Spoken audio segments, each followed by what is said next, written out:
తెనాలి బోస్ రోడ్లోని వాసవి కన్యకా పరమేశ్వరి అమ్మవారి దేవస్థానంలో ఆదివారం ఉద్రిక్తత చోటు చేసుకుంది. నూతన పాలకవర్గ కమిటీ ఎన్నిక విషయంలో రెండు వర్గాల మధ్య ఉన్న వివాదం ఘర్షణల వాతావరణానికి దారితీయడంతో వాయిదా పడింది. స్థానిక బోస్ రోడ్లోని శ్రీ వాసవి కన్యకా పరమేశ్వరి అమ్మవారి దేవస్థానం యొక్క సత్రం కమిటీ ఎన్నిక నేపథ్యంలో వివాదం చోటు చేసుకుంది. అక్కడ ముందస్తుగానే మోహరించిన పోలీసులు ఎటువంటి ఘర్షణ వాతావరణం పెరగకుండా చర్యలు తీసుకున్నారు. అయితే ఉదయం జనరల్ బాడీ సమావేశంలో పాల్గొనేందుకు వచ్చిన సభ్యుల మధ్య వివాదం మొదలైంది. చివరకు అది చిలికి ఘర్షణ వాతావరణకు దారితీయడంతో డీఎస్పీ జనార్దన్ రావు తమ పోలీసు సిబ్బందితో దేవస్థానంలో ఉన్న సభ్యులందరినీ బయటకు పంపించారు. ఘర్షణ వాతావరణం నివారించేందుకు చర్యలు తీసుకున్నారు.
సభ నిర్వహించాలి.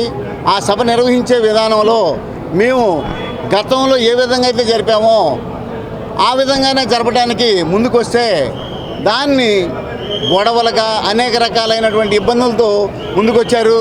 దాని మీదట ఆ ధర్మిల పోలీసు వారికి కూడా అలింగాని పరిస్థితుల్లో పోలీసు వారు ఇది మా వల్ల కాదు, ఇది ఇప్పుడు మేము చెయ్యలేము కాబట్టి ఇది వాయిదా వేయడం జరుగుతుంది.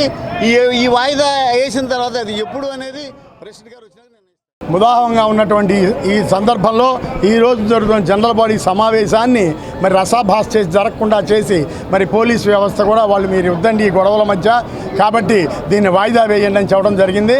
కాబట్టి తెనాలి పట్టణ వైశ్య ప్రముఖులకు అలాగే వైశ్యులకు దేవస్థానం జనరల్ బాడీ సభ్యులందరికీ కూడా మేము దయచేసి ధన్యవాదాలు తెలియజేసుకుంటూ ఈ వాయిదా పడింది కాబట్టి తదుపరి మా వాసవి కన్యకా దేవస్థానం కమిటీ అధ్యక్షులైనటువంటి శ్రీ నూకల వెంకట వేణుగోపాలరావు వచ్చిన తర్వాత మరలా ఈ యొక్క సభని ఎప్పుడు జరపాలనేది మరి ప్రెస్ ద్వారా కానీ మళ్ళీ నోటీసులు ఇష్యూ చేసి కానీ జరుపుతామని అందరికీ బయట నుంచి జనాన్ని తీసుకొచ్చి ఇక్కడ మీటింగ్లు పెట్టించి ఇక్కడ గొడవ చేయించి ఇక్కడ వయసుకి సంబంధించిన వాళ్ళందరినీ వాళ్ళ చేత తిట్టించి తోయించి ఈ సంస్కారం ఇది మీరు ఒకసారి ఆలోచించాల్సిందిగా వయసు సోదరులను కోరుకుంటున్నాను. ఇప్పుడు మేము తెప్పించదలుచుకునేటట్లయితే మేము జైట్ నుంచి ఎవరికి ఎందుకు రారు, అందరూ వస్తారు. అందుకని కానీ అలా కాదు కదా, ఇది వయసుల మీటింగు వయసుల చేత చేద్దామని మేము అనుకుంటే బయట జనాన్ని తీసుకొచ్చి ఇలా చేయటం అనేది సభ్యత కూడిన వ్యవహారం కాదు. జనం తెలుసుకుంటారని వయసు సోదరులను కోరుకుంటున్నాను. ఇది వయసులకి అవహేళన చేస్తున్నారు సార్. మాలో మేమే చేసుకుంటున్నాం అందుకని వేరే వాళ్ళు ఎవరు చేయట్లా. ఇదే సిస్టమ్ 20 ఏళ్ల క్రితం కూడా నా ఎలక్షన్కి వెంకటరావు గారే గొడవ చేశాడు. ఇలాగే 2 పడ్డాం. ఆ రోజున డిఎస్పీ గారు పోలీసులు అంతా వచ్చి ఎలక్షన్ జరిపారు. ఆ రోజున వాళ్ళకి ఏంటంటే ఏం పని లేదు, అన్నీ ఆక్రమించుకోవాలి. ఆయన సంస్థ చేస్తున్నాడు 20 ఏళ్ళ నుంచి ఆ సంవత్సరం ఆయనే ఉన్నాడు. ఆయన మీటింగ్లు పెడుతున్నాడా? ఆయన బోనసులు పెట్టాడు. మన మీటింగ్ మేము బోనసులు పెట్టాడు. ఆయన బోనసులు పెట్టి ఆపాడు అందరినీ. మేము మీటింగ్ కూడా వెళ్ళలేకపోయి ఇంటికి వెళ్ళిపోయాం. అప్పటి మీటింగ్ పిలిచి నేను నిలబడి మెంబర్ ఆ సంస్థలో ఏం కూడా వాళ్ళు ఆక్రమించుకోవాలని చూస్తున్నారు. అంతేం లేదు. మెంబర్స్ కానోళ్ళు అవుట్ సైడర్స్ వందల మందిని తీసుకుని వచ్చారు వాళ్ళు. ఈ దేవస్థానం మెంబర్స్ అవునండి, దేవస్థానం నెంబర్ కానివ్వండి, దేవస్థానం నెంబర్ అయితే ఈ లెటర్ ఉంటుంది, ఈ కవర్ ఉంటుంది. ఇది ఉంటే లోపలికి ఎలా చేయమని చెబుతున్నాం, మేము కోరుతున్నాం. అంటే ఏమి లేకుండా ఊరినే ఏంటంటే గొడవలు చేస్తే మేము ఎందుకు ఒప్పుకుంటాం సార్? ఒప్పుకోం కదా మేము. ఇంతకుముందు నేను చేశాను, నేను 3 సంవత్సరాలు చేశాను ఈ దేవస్థానానికి. దేవస్థానంలో ఏర్పడ్డ ఉద్రిక్తత చోటు చేసుకున్న నేపథ్యంలో మంగళవారం ఎస్పీ తెనాలి రానున్నారని, అప్పటి వరకు సమావేశాన్ని వాయిదా వేయాలని పోలీసులు కోరటంతో సభ్యులందరూ వాయిదా వేసేందుకు నిర్ణయం తీసుకున్నారు. దీంతో ఈ వివాదం సద్దుమడిగింది. కాగా ఈ సత్రం కమిటీ కింద 1000కు పైగా సభ్యులు ఉన్నారు. ఈరోజు కన్యకామ దేవస్థానం సత్రం కమిటీ వారి జనరల్ బాడీ సమావేశానికి మేమంతా వచ్చాము. వాళ్ళు ఇన్విటేషన్ వాళ్ళు అందరం వస్తే ఇప్పుడు కోరం కూడా సరిపోయింది. మా పుస్తకంలో సంతకాలు పెట్టారు. ఎందుకంటే వచ్చిన వాళ్ళు ఎవరు వచ్చారని తెలుసుకోవడానికి కూడా మేము సంతకాలు పెట్టించి ఒక కమిటీని కూడా ఫామ్ చేస్తాము. అందుకని రేపు ఎల్లుండి ఎస్పీ గారు వస్తారంట. ఎస్పీ గారి సమక్షంలోనే ఎన్నికలు జరిపి ఆ రోజు మరి కమిటీని కూడా ప్రకటిస్తామని మీ అందరికి కూడా తెలియపరుస్తున్నాం. అందరు కూడా ఆ రోజు తప్పకుండా రావాల్సిందిగా కోరుతున్నాం. ఇప్పుడు సంతకాలు పెట్టింది దేనికి మీరు? వాళ్ళు ఎవరు మరి బయటికి రావట్లేదు కదా, అందుకని మేమే పుస్తకం పెట్టి మినిట్స్ బుక్ పెట్టి సంతకం పెట్టించాం. అవును, ఇప్పుడు ఇది పెట్టించడం వల్ల ఉపయోగం కమిటీ చేసుకోవచ్చు. ఫోరం సరిపోయింది కదా, ఫోరం సరిపోయింది కాబట్టి మేము కమిటీ చేస్తాం. డిపార్ట్మెంట్లో మంగళవారం వాయిదా అన్నారు కదా. మంగళవారం అందరినీ పిలిచి వాళ్ళ సమక్షంలో అందరినీ వాళ్ళు కూడా చూస్తారు.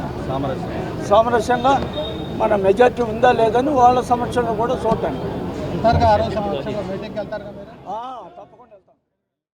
ఈరోజు 13వ తారీఖు జనరల్ బాడీ సర్వసభ్య సమావేశం నోటీస్ పంపిస్తే అందరూ 10:30, 11కి అందరూ రావడం జరిగింది. కానీ ఒకళ్ళిద్దరూ అవతల వాయిదా వేయాలనే ఉద్దేశంతో కొంత గొడవ చేశారు. వచ్చిన వాళ్ళు ఎక్కువ మంది రావడంలో కోరం అవుతుంది కాబట్టి మీటింగ్ జరపండి, మీటింగ్ జరిపి అనౌన్స్ చేయమని చెప్పారు. దాని రూపంగా మీటింగ్ అంతా కోరం అయింది కాబట్టి మీటింగ్ జరిపి మీటింగ్ ప్రెసిడెంట్గా పెండెల వెంకటరావుని ఎన్నుకోవడం జరిగింది.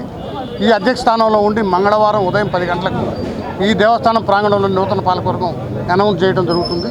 ఆ రోజు తప్పనిసరిగా వచ్చి అది జరిపి భోజనాలు చేసి